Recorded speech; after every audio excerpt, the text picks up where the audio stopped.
সদস্য হিসেবে, একজন নাগরিক হিসেবে আপনার কাছে কী মনে হচ্ছে দেশের পরিস্থিতি এক?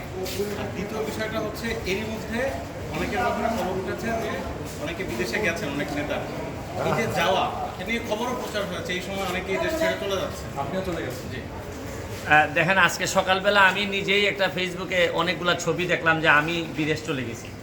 তা আমি তো আপনারা জানেন হাইকোর্টে আছি, আমার এলাকায় আছি, আমি গতকালকে এলাকা থেকে আসছি। তো ফেসবুকটা একেবারে গুজবে একেবারে ভরে গেছে, এই পক্ষ আর ওই পক্ষ না, যে যেভাবে পারতেছে দেখা যাচ্ছে যে গুজবে। যার কারণে আমি সবাইকে বলবো যে ফেসবুক দেখেই নিশ্চিত না হয়ে বরং আপনারা ক্রস চেক করেন, করে তারপর সিদ্ধান্ত নেন। এখন আমি তো দেখলাম যে আমি না, শুধু দেখলাম ওবায়দুল কাদেরও দেশ নাকি ছেড়ে পালাই গেছে, এই ধরনের নিউজ ওগুলো দিতেছে ওরা, এমন সব লোকজন দিতেছে তাদের কাছ থেকে আশাও করা যায় না যে ওনারা এগুলো শেয়ার করতেছে। আমি একজন এমপি হিসাবে আসলেই আমি চিন্তিত, একজন স্বতন্ত্র এমপি হিসাবে আমি আসলেই চিন্তিত। দেশের পরিস্থিতি মানে যে পর্যায়ে যাচ্ছে, ধরেন কোটা আন্দোলন ছিল, সংস্কারের আন্দোলন, কোটা সংস্কারের আন্দোলন সফল হয়েছে।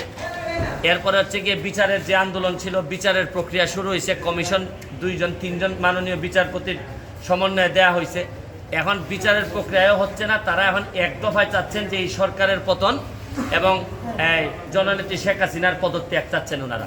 তো এই ব্যাপারে আমার বক্তব্য আমি একেবারে স্পষ্ট বলে আসছি যে যারা ফেসবুকে প্রোফাইল যারা লাল করছেন, আমি তাদের উদ্দেশ্যে বলতে চাই, আমি ততটুকু পর্যন্ত লাল যতটুকু পর্যন্ত আপনারা যৌক্তিক দাবি, কোটা সংস্কার ছিল, যৌক্তিক দাবি, বিচারের দাবি ছিল, ততটুকু পর্যন্ত আমিও আপনাদের সাথে লাল ছিলাম।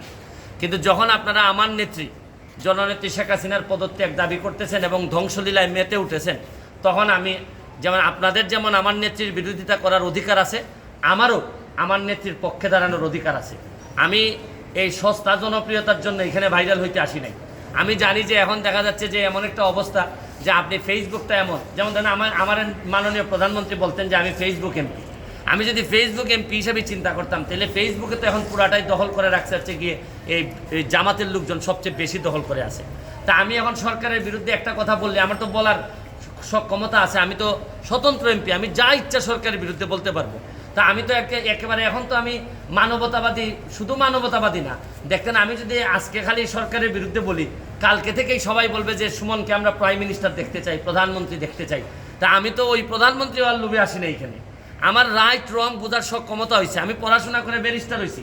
আপনারা বলতে পারেন যে আমার পড়াশোনা খুবই খারাপ, মান খুবই খারাপ, কিন্তু এইটা আমি আপনাদেরকে জিজ্ঞেস করতে চাই, প্রধানমন্ত্রীরা আপনারা এই রিজাইন করাবেন, সরকার পতন করাবেন, পতন করায় আপনাদের আন্দোলন তো এখন পুরাটাই হচ্ছে গিয়ে জামাত শিবির আর বিএনপির দখলে চলে গেছে।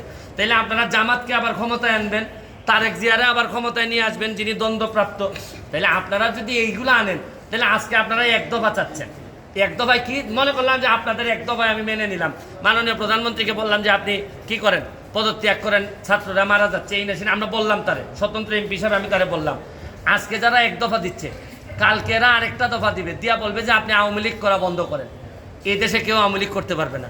2 দিন পরে বলবে যে এই দেশে মুক্তিযুদ্ধের চেতনা থাকবে না। এরা একটার পর একটা দফা তো আপনি যদি সব সারেন্ডার করে মেনে নেন, তাহলে আমরা যাব কোথায়? আমি তো কোনো সংঘাত চাই না, আমি তো কোনো ধরনের সংঘাত, একটা প্রাণহানিরও আমি কোনোভাবেই পক্ষে না।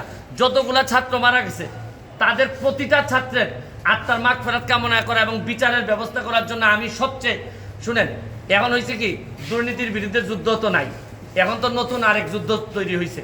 দুর্নীতির বিরুদ্ধে যুদ্ধ শেষ, দুর্নীতিবাজরা তো যে যার মতো করে সেফ আছে। অনেক দুর্নীতিবাজ হয়তো দেশ ছেড়ে দিবে, এদের তো কোনো ঝামেলা নাই।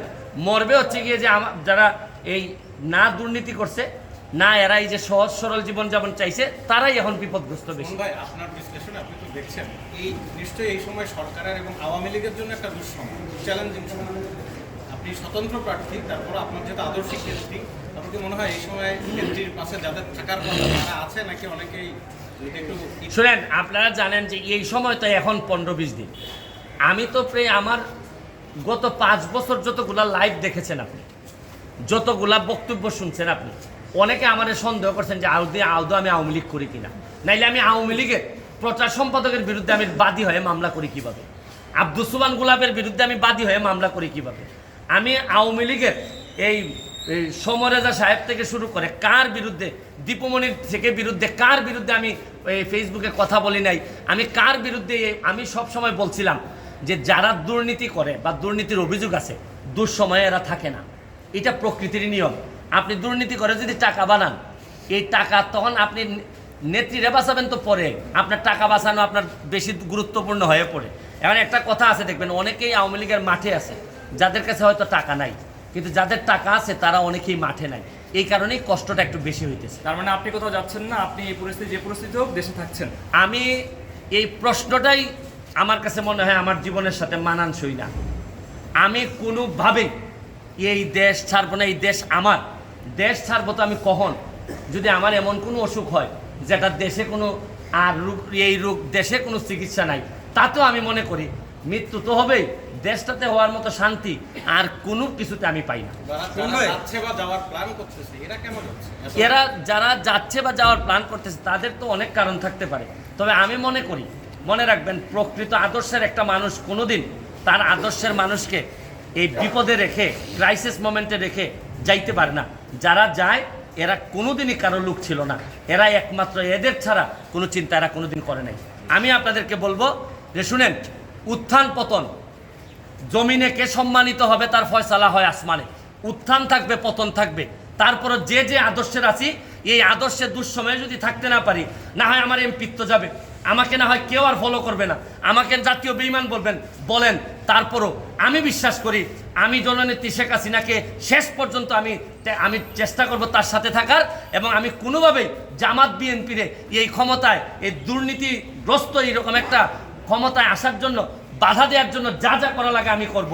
সাধারণ ছাত্ররা যদি আমাদেরকে বিদায় করে দেয় দিক, কিন্তু সাধারণ ছাত্ররা এই ধরনের নেতৃত্ব তৈরি করে এই ক্ষমতায় আসুক, আমি তো ওয়েলকাম জানাই, আমি তো এদেরই প্রতিনিধি আমি মনে করি। কিন্তু এরা তো জানে না, এরা আবেগ প্রবণ কইরা কোথায় দেশটারে নিয়ে যাচ্ছে। কালকে যদি শেখ হাসিনা যদি না থাকে, পরশুদিন কি আপনি তারেক জিয়ার আইনে দিবেন?